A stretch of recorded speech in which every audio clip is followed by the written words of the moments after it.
Hello and welcome. My name is Alex Cunningham, and I have the privilege to introduce to you Prachi and Kwan in their Intersection podcast. Today is part 2 of the Richard Boyatzis interview series. So if you haven't listened to episode 1, make sure you go take a look at that first. But if you've already listened to it, then get your ears ready because it is time to dive right back into some more mindfulness at work in this Intersections episode. So let's get going. So there is a nuance between the recovery and renewal. So maybe if you want to just share a few. Well, first of all, let me also offer a nuance of mindfulness work.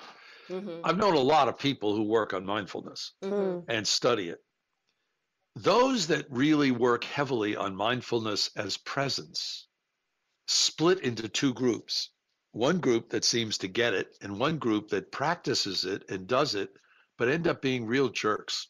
And when somebody says they're into mindfulness, I have to be careful because if what they mean is they're really into being present, it is a 50-50 chance in my experience that they'll be very narcissistic, egocentric, and obnoxious. In other words, not fulfilling social responsibilities. So I just want to flag that because I think I have also watched people wield their mindfulness and their personal presence in a way which is very narcissistic. That's a good point. There's a warning there. Absolutely. Yes, we need rest. And according to sleep scientists now, we need 8 hours a day. It's not 7 or 7.5, it's 8. And we know at certain times in our lives, teenagers probably need more and they get less. When we're busy trying to prove ourselves at work, we often sacrifice sleeping time, especially if we want to go out and have fun and then we have too much to drink or smoke or whatever where it's legal. And that ends up disturbing sleep patterns. So one of the things that happens is a lot of people are sleep deprived. Sleep ends up being one of those ingredients for human survival that probably is like breathing. If we don't get enough of it, I remember in the 70s finding out that if, when you go into rapid eye movement sleep, where your eyes are fluttering underneath your eyelids, if you wake people up as soon as that starts every time, which some scientists did, trying to understand the DTs. Why did alcoholics who became sober went cold turkey? Why did they get the DTs? Well, it turns out you could do that on anybody. Just wake them up every time they start rapid eye movement sleep. If you deprive people from going into that deep level of sleep, you actually deprive them from the level of rest that they need. Now we know, some 40 years later, that you're also interrupting the BNDF hormone in the brain, which allows you to unbuckle things you learned before so you have space on your neural synapses for new things. Now, the caution I would give people is that rest is important, but it's not the same as renewal. It has two different functions. Not different, but related. But a lot of people don't understand renewal. I mean, when I give my lectures or talks or classes, I do that exercise of who helped you the most and have people talk about it with others. And part of why I do it is I get them into a parasympathetic nervous system state and they describe how it feels, not analyzing, just how it feels. And then I say, by the way, you just spent 12 minutes in renewal. And they go, oh, that's what it feels like. Because a lot of us confuse rest with renewal, not the same. Some of us confuse relaxation with renewal, not the same. Some of us confuse boredom with renewal, not the same. So it's like the idea, pre-COVID, some people floated this idea of have people eliminate coffee breaks and lunch breaks and give the whole work week at 3 days and you have 4 days off. That was the stupidest thing I could ever hear, ever imagine. Because what coffee breaks and lunch breaks do for us is they give us a chance to break with the activity. And often what we do is something interpersonal. You chat with somebody, and it doesn't matter that you're chatting about a ball game or a TV show or, something like that, or what people are wearing. Now, if you take a break from your work and you play a video game, I'm not sure that helps for a reason I haven't done yet, which I haven't done the neural activation. So I think, Prachi, that it's very important that people literally tune themselves to know, what does it feel like? What are my biomarkers of being in renewal? And if people learn that, then I think they're able to make that sensory statement for themselves. That's fascinating. This reminds me of the time, this was maybe 4 or 5 years ago, so certainly pre-COVID, when I intentionally took a few Fridays off from work, and I had a whole plan around all kinds of renewal activities that were important to me, to people around me. So maybe that's a topic for another day, but now I'm connecting all those dots in terms of why that was so energizing, so refreshing and liberating in a way. And it was 6 Fridays over 6 weekends, right? But that changed the tone of life for me. Right, because it gave you permission to experiment with these other things. Absolutely. I mean, you stop and think about what we're doing as parents with our kids these days. It's really not very helpful. I mean, we're so busy getting them from one lesson to another lesson. They literally don't sit in a room or in a backyard or someplace and get bored. Right. Well, the theme is innovation here. Well, it turns out that if you don't get bored, you don't allow yourself to go into that neural network often associated with mind wandering, which is the key to innovation or adaptability. Absolutely. So the more we focus, even if we focus on things that are intentionally good for us, the more we in fact may lose the point of exploring. Right. Kuan and I talk a lot about organizational collaboration structures, what needs to be sort of the role of, leadership in imbibing that culture of innovation, what is missing, because there are a lot of different things that every organization experiments with. There are well-being programs, all kinds of other things, innovation ecosystems. Kuan and I have certainly been engaged in very many. What's your thought around, this intersection of renewal activities? Right. I'll do you one better. We've had a number of our doctoral students studying this. One study was done by Lori Kendall. When she was getting her PhD, she's now non-tenure track faculty at Ohio State. She spent a number of decades in marketing in high tech in Silicon Valley, came for our executive doctorate, and stayed for the PhD extension. And she went out and studied marketing executives in the high-tech firms. And yes, she found that their demonstrated emotional intelligence, as seen by others, not self-assessment, which I think is delusional, but as seen by others, predicted product innovation, process innovation, market share in those firms. And in running the structural equation model, the multivariate, she introduced something which I've been pushing people to think about since 2007, actually, which is the quality of relationships, because I think those are the mediators. And sure enough, the quality of the relationships in terms of degree of shared vision, not goals, vision, deep sense of purpose, shared compassion, caring, and shared energy, mediated the effect to produce more in process innovation, product innovation, and market share. I love that. You can't use emotional intelligence unless you're in a more open state. And that's where stress and the larger NEA, negative emotional attractor, I think bring people down.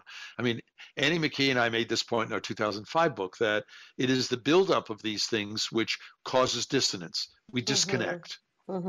And the buildup is often mindlessly done, where you say, okay, I'm going to polish off another 40 emails tonight before I turn in. Horrible thing for you to do, because, some of those emails are going to piss you off and you're going to go to bed, not in a relaxed state, but in an angry state. So then you're going to dream about giving people feedback with chainsaws, which is horrible, Again, joking, but anyway. That's awesome. I think Kuan is visualizing all that. Yeah, right. That heard we all are. Remember, playfulness is one of the sources of renewal. Yep. Okay, so let me talk about the neural activation, because Tony Jack, professor and a prominent neuroscientist at Case, has done a lot of this research, so much, and I've been doing some of it with him now on the fMRI studies, but it's very clear that the third axis in the PEA versus NEA states, these tipping points, is activating the empathic network, which is technically neurologically the default mode network, versus the analytic network, which is often called the task positive network. The task positive network allows us to focus, solve a problem, and make a decision, anything abstract. The empathic network allows us to be open to new ideas, open to other people, open to emotions, and a different sense of moral reasoning around fairness. Not good, bad, because that's analytic. The thing about these two networks is they're antagonistic, just like the sympathetic, parasympathetic. I mean, your body needs both working, but at any moment in time, one dominates the other. It is very clear with the analytic and empathic network that this switching ends up being very, very key, except unlike the hormonal systems, the sympathetic, parasympathetic, that might take a few minutes, these are happening in thousandths of a second. It's fascinating. And unless a person is able to build this facility to go back and forth, they're going to become narrower and narrower. Now, in organizations, every time we focus on financials, it's analytic. I mean, I showed in the late 70s, early 80s, that in above average MBA programs, and colleagues from two other research companies found very similar finding, in above average full-time MBA programs, that people were graduating with statistically significantly less social intelligence than they had when they entered. Wow. Why is that happening? In a typical full-time MBA program, analytic, empathic. You take a course in accounting, finance, statistics, economics, and somebody says, ooh, let's have you analyze Harvard Business School cases.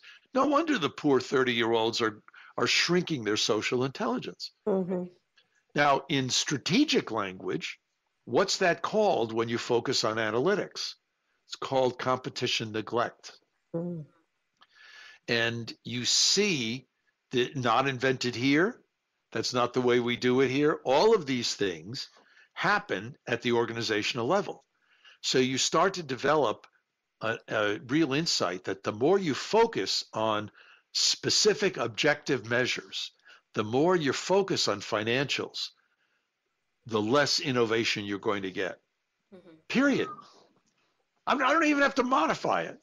Right. So what happens is, let me use an example, consulting companies. I ran two consulting companies for a total of about 11 years. I was president of the Industry Association for a number of years. I bought and sold them for two different other companies. I spent a lot of time in consulting companies. Consulting companies don't innovate. What they do is they buy other people. They hire people or they buy other companies who have innovated.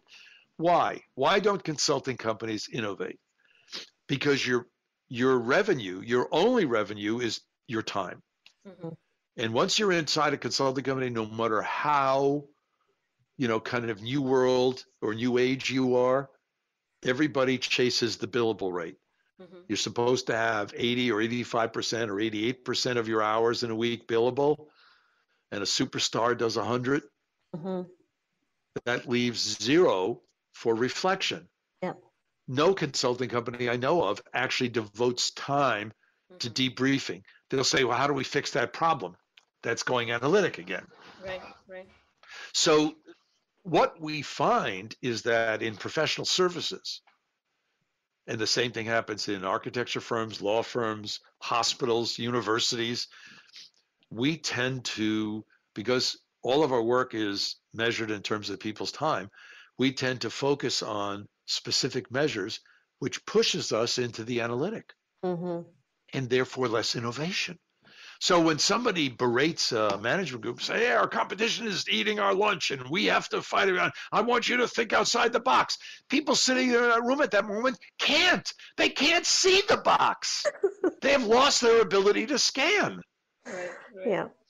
So here we have what looks like, kind of conundrum where, that if you go down that path of trying to focus and use financials and specific objectives, you stop the innovation. Meanwhile, you're berating people to innovate, which forces less innovation, and there's more closing in the mind. It's almost a negative spiral there. Yeah. No, it's actually technically a positive feedback loop. It feeds on itself and gets stronger. Right. A negative feedback loop is what's called, where you countermand it or you control it. Mm-hmm. But it becomes increasingly negative, your point, Praj. Yeah.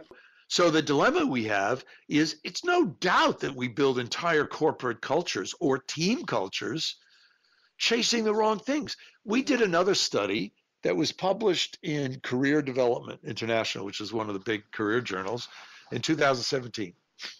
I was called by the head of coaching at a Fortune 50 company, I believe, who did a lot of coaching programs in their research and engineering units. And they had two really large ones, one in Europe and one in the US, about 850 engineers. This is in the research unit. And she said, I loved your MOOC on leadership and emotional intelligence. Could you do some of that research here? Because I think it's really important. And this is even before we did the coaching MOOC. And she said, and I think it's key for us to understand how we should be coaching people. So we did. And what we were able to show is yes, because engineers work in project teams, all project teams. And we're looking at engineering effectiveness and engagement. Well, lo and behold, the degree of demonstrated emotional and social intelligence behavior seen by your project teammates predicted engineering effectiveness. And the unique variance, I mean, I don't know if you remember your statistics, but people drool in academic articles if you show 5% unique variance. Yeah. It was 31%. Oh. And then, but it didn't predict engagement. And by the way, IQ and personality did not, had zero impact. Then we found, to go back to the PEA, NEA, that if we looked at the degree of shared vision, not goals, vision in their project teams, it predicted engagement to the tune of a 27% unique variance. So what it says, and it did not predict effectiveness. So what it says is, it's understandable why we had an engagement, a motivation crisis before we even got into COVID. Right. With 80% people saying they aren't engaged, because we spent so much time in organizations focusing on specifics, on financials, on metrics, on dashboards, all of which are useful, but are so overdone that they have the effect of crowding out mental space. And if you get into the neurological aspects of it, you can see that they actually cause people to close down and therefore not be able to innovate. This is, every time I hear you talk or read your books or articles, I want everyone to understand what you are saying. Oh, thank you. I wish they did too. Well, not too fast, because if everybody got it, then I wouldn't have a job. You'd be out of a job. Yeah, right. I think when I talk to my colleagues and stakeholders, and when Prachi does, right? I think everybody they take it for granted that, yeah, sure, this makes a lot of sense. But then we are constantly going back to, the bottom line, right? So the ROI, then the billability. Because that's so seductive. We have developed cultures where we think that's the measure. Right. It is one measure. It's one measure. Finance is one form of capital in an organization. And that was the point we made in our recent book. Sorry if I plugged the book, but I'm very proud. We kind of summarized it. Yeah, thank you. It kind of summarized 30 years of all this technical research, but in a very human way, with stories about physicians to executives to parents to all these things. But when we say, how do you help people learn and change? How do you motivate them to want to learn and continue learning? Right.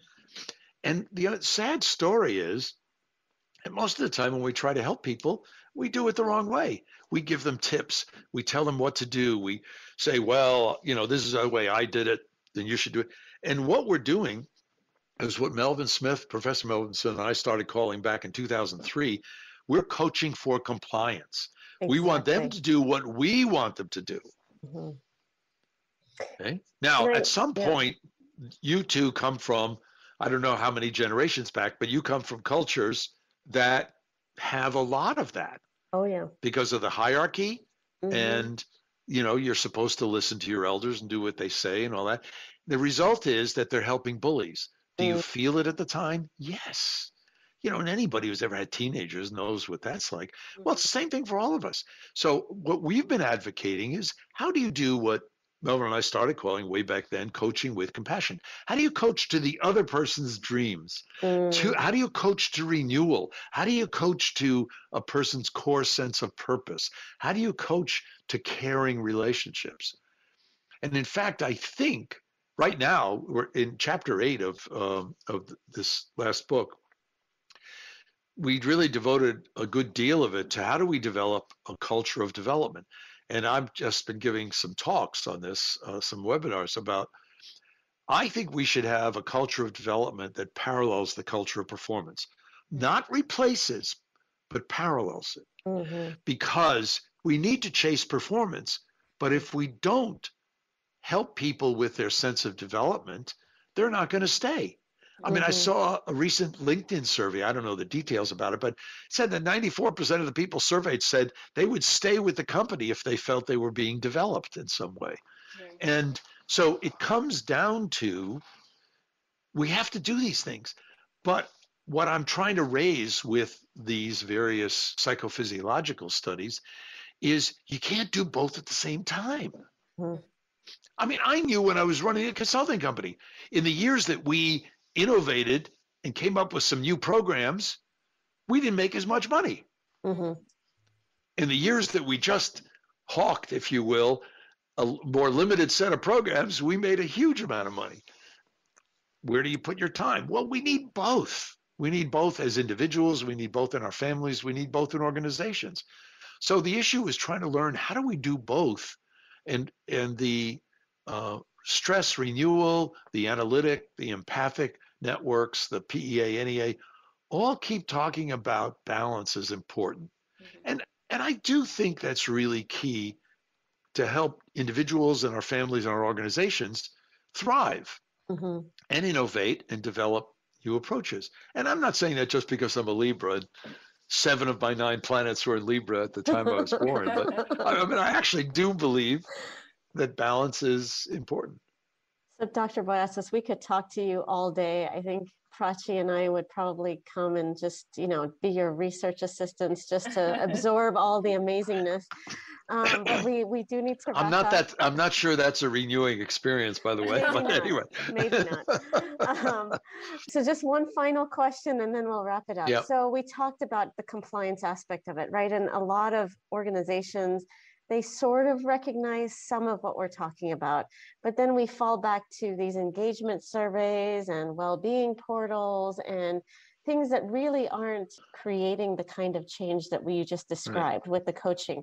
So as I thought about your personal sustainability index that you introduced in the paper, it made me think like that would be so much better, right? If we could come up with an instrument that really helped 2 things. One, to get measures around, what we want to know, which is how are our employees doing, right? In the context of these structures that we have where we're so bottom line driven and all of this, how are they functioning?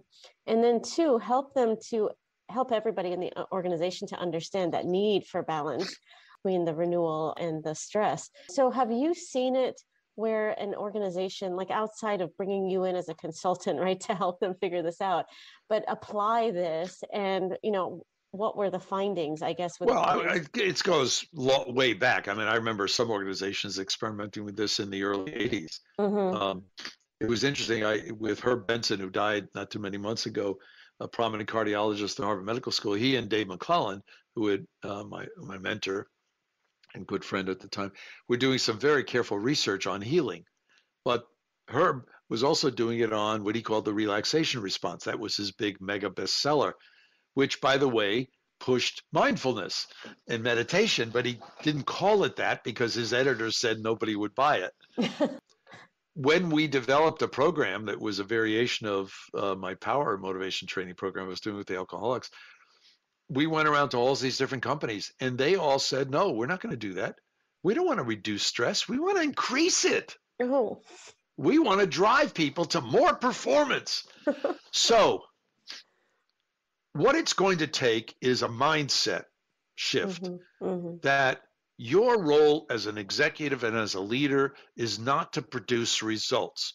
Your role is to motivate the people to produce results.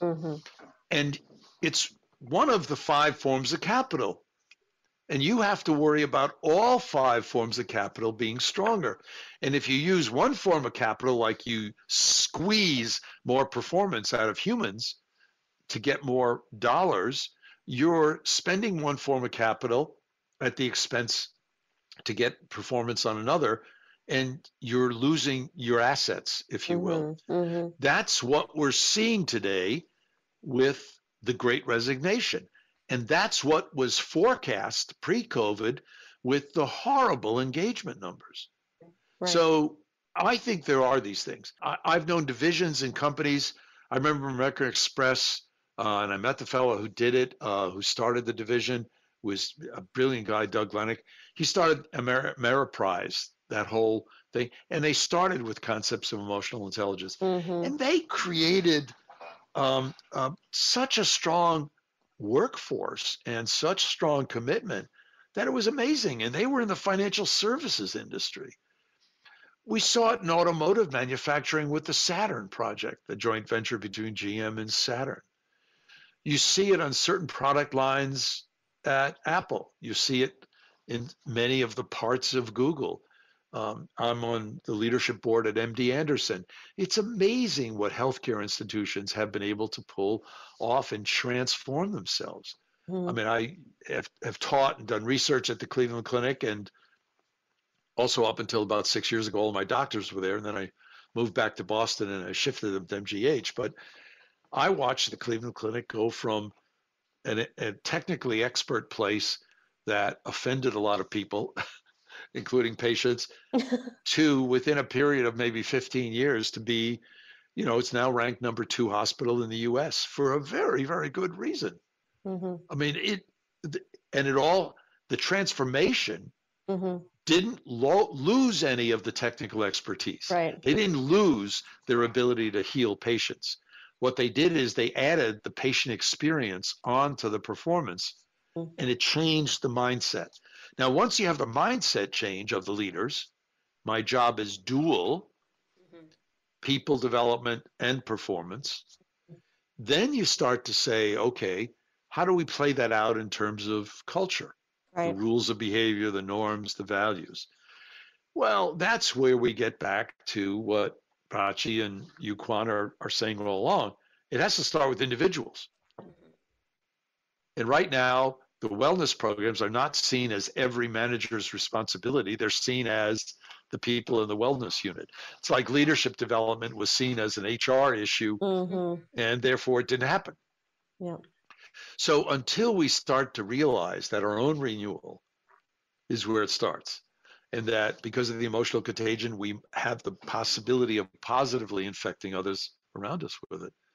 And so it starts with us. We each have to take personal responsibility, but we have to do it in a way in which we're not continuing this crazy narcissism going on in our societies. I mean, when did the selfie become the most popular form of photography? I mean, it's amazing. People worry about politicians being narcissists. Oh my God, that's nothing. So what's the antidote? Renewing yourself and caring about others. What a great way to wrap up our amazing podcast. And I have nothing but gratitude for Prachi, the work that we are doing together, for you, Dr. Boyatzis, and the research that you and your team are doing. So please continue and provide us with all of this amazing work. And thank you for your time today. I am so excited to produce this episode and share it with our listeners. So thanks again. Thank you both. I couldn't agree more, Dr. Boyatzis, and I have to say, just being in your presence, just having this dialogue, just, a few laughs and a lot of learning from you. Right. I mean, this is a rich experience, and you just made our day. And that concludes the Dr. Richard Boyatzis Intersection series. A big thank you to the Samaya Studios for helping us out here. Make sure to check them out on LinkedIn. Also, make sure to check us out, UAH I2C, anywhere you feel like. My name's Alex Cunningham, and I'm happy to have been able to be here with you guys through this wonderful 2-part series. And I'll see you all in the next one. Take care, and goodbye. Onward and upward.